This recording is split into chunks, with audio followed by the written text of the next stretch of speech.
It was an ordinary morning at the workshop. Engines roared, tools clattered, and the smell of oil filled the air. James Kowalski, a quiet mechanic with skillful hands, was finishing another repair job on a vintage V8. To everyone else, it was just another day. But for him, every sound of the clock mattered, because at home his wife was about to give birth in a few weeks. He had promised her, "I'll be there, no matter what." It was a simple vow, but one he carried like a sacred duty.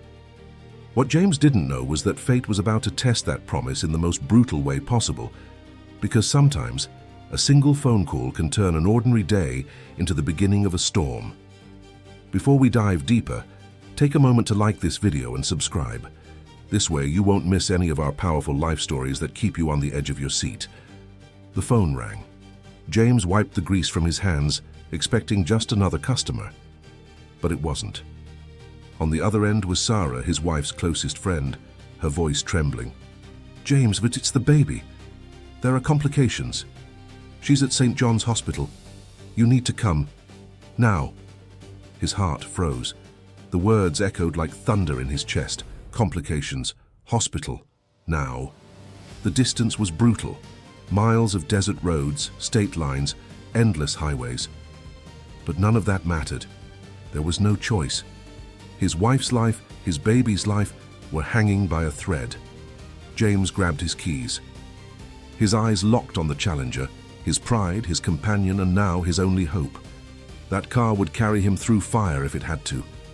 He whispered under his breath, "Hold on, I'm coming." The engine roared to life like a beast awakened. The 1970 Dodge Challenger, white as bone, trembled with power.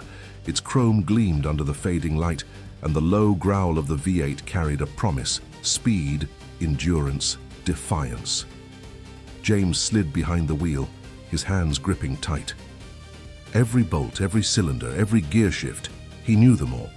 This was more than a machine. This was his weapon, his prayer, his last chance to reach the woman he loved. The tires screeched as he pulled out of the workshop. Dust and gravel scattered into the wind. For a moment it felt like freedom, an open road, a clear horizon. But fate never grants freedom so easily. Ahead, shadows were already waiting. Blue and red lights would soon dance in his rearview mirror. The storm was coming. The flashing lights appeared out of nowhere, blue and red slicing through the night. A police cruiser blocked the road, signaling him to stop. James slowed, his chest pounding. All he wanted was to explain, to plead, "My wife is in the hospital. She needs me. Please let me go." But the officer's face was cold, his tone sharp. "Step out of the vehicle. Hands where I can see them." James tried to reason, but urgency made his voice shake. Every second wasted was another second his wife could be slipping away. When the officer reached for his weapon, fear and instinct took over. James slammed the gas. The Challenger roared, swerving past the patrol car, tires screaming on asphalt. The chase had begun. In his rearview mirror the sirens blazed, but ahead lay only open road and the fragile hope of making it in time. The desert highways stretched endlessly beneath the wheels of the Challenger. Wind howled against the windows. Dust rose in the night air, and sirens echoed farther and farther behind.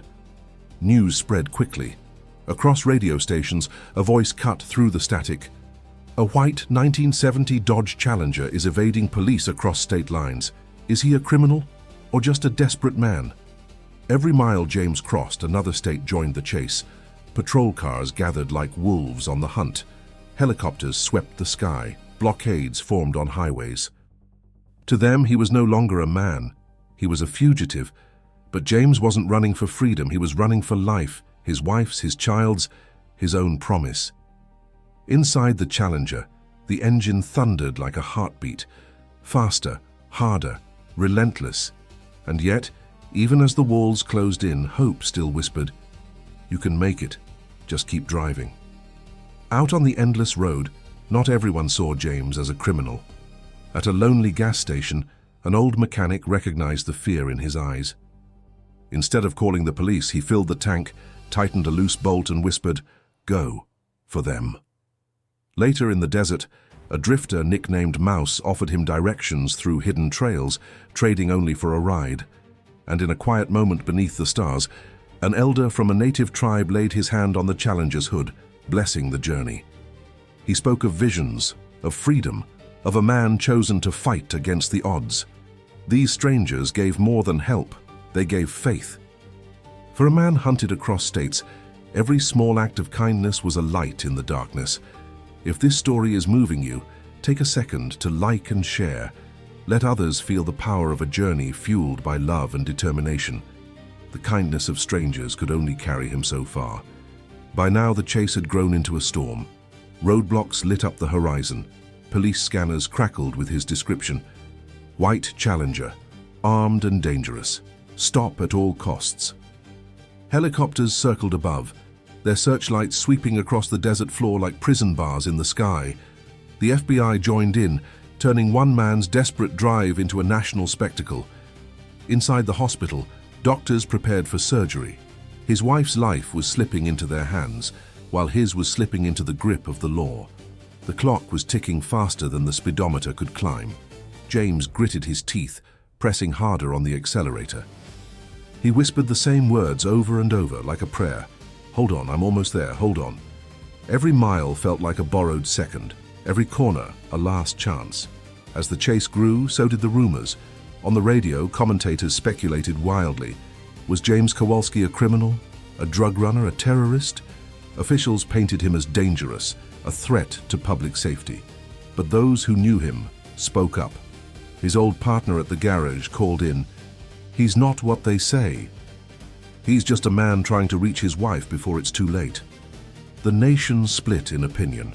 To some, he was a reckless outlaw defying the law. To others, he was a symbol of love and determination, proof that a promise can drive a man to the edge of the impossible. James ignored it all. The voices, the judgments, the labels, none of them mattered. Only one voice mattered, the weak, trembling voice of his wife the last time they spoke. "I'll be waiting." And so he drove, carrying not only his family's hope, but the weight of a nation's gaze. The desert night exploded with sirens and floodlights. Ahead, barricades rose like walls of steel. Behind, the roar of engines closed in. From above, helicopters locked their beams onto the White Challenger, caging him in light. James tightened his grip on the wheel. His fuel was running low, his options nearly gone. He could hear the voices through the radio. Orders shouted, words like "terminate if necessary." To them, he was no longer a husband. He was a target, but surrender was never in his blood, not while his wife was fighting for life.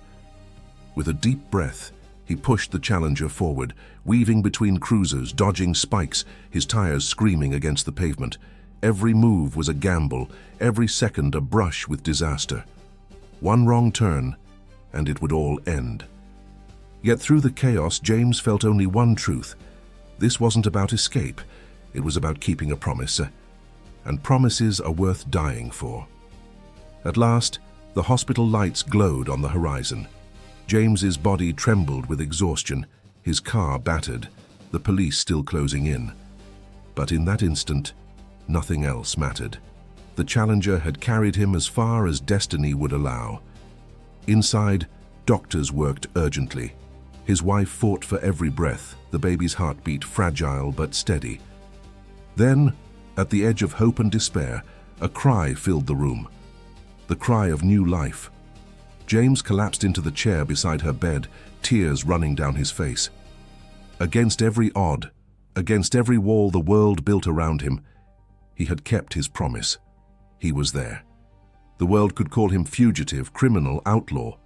But to her, he was a husband who never gave up. To his child, he was the father who fought through fire to be present on the very first day. Before you go, don't forget, like this video, share it with someone who needs to hear it, and subscribe for more powerful stories that remind us what love and sacrifice truly mean.